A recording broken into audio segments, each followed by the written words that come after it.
அதே சந்தர்ப்பத்துல மற்றவரை நம்பும்படியாக பேசக்கூடியவர்கள். நல்லதோ, கெட்டதோ அடுத்த கொஞ்சம் ப்ளீஸ் பண்ணி பேசுறதுல இவங்களுக்கு இன்ட்ரெஸ்ட் அதிகமா இருக்கும் சார். சில சில சந்தர்ப்பங்களில் கொஞ்சம் பைத்தியக்காரத்தனமாக நடந்து கொள்ளக்கூடியவர்கள் அப்படின்னு அர்த்தம். இது ஏன் அப்படிங்கிறத நாம பின்னாடி வரக்கூடியதுல பார்க்கலாம். கொஞ்சம் பைத்தியக்காரத்தனமா நடந்து கொள்ளக்கூடியவர்கள், நல்ல இதயம் கொண்டவர்கள், நல்ல தசாபுக்தி வரச்சே அதே மாரி அதே கெட்ட இதயம் கொண்டவர்கள், கெட்ட நடத்தை உள்ளவர்கள் இவர்கள். சுக்கிரன். அதே மாரி அதிக செக்சுவல் ஈடுபாடு கொண்டவர்கள், ஆண், பெண் ஈர்ப்பு அதிகமா இருக்கக்கூடியவர்கள், யோஜனைகள் அதிகமா சொல்லக்கூடியவர். அடுத்தவனுக்கு ரொம்ப யோஜனை சொல்லுவான். நிறைய யோஜனை தானும் 1க்கு 2, 1க்கு 2, 3, 4 சில பேர் சொல்றாங்க இல்லையா?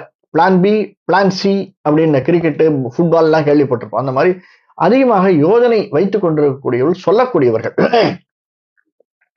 இவர்களுக்கு போகங்களை அளிப்பதில் இன்ட்ரெஸ்ட் ரொம்ப அதிகமா உள்ளவர்கள். டிப்ளமேட்ஸ் அப்படின்னு சொல்லலாம்.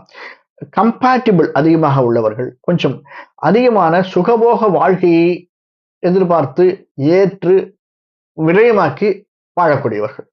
அப்படின்னா என்னன்னா, சில சுகபோகத்துக்காக தன்னுடைய ஒரு எஃப்டி ஓபன் பண்ணி ஊர் சுத்தி பார்க்கறது, இப்ப பிஎஃப் லோன் எடுத்து ஊர் சுத்தி பார்க்கறது, இந்த மாதிரி சில தன்மைகள் கொண்டவர்கள் தான் பேசிக்கா இந்த துலா ராசியில் பிறந்த சுவாதி நட்சத்திரத்தில் பிறந்தவர்கள். இது சுவாதி நட்சத்திரத்தினுடைய இது. நம்மளுக்குன்னு ஒரு சில ஈக்குவேஷன்ஸ் போட்டிருக்காங்க சார். சுவாதி நட்சத்திரத்திற்கு அப்படின்னு நம்ம அதை பார்த்தோம்.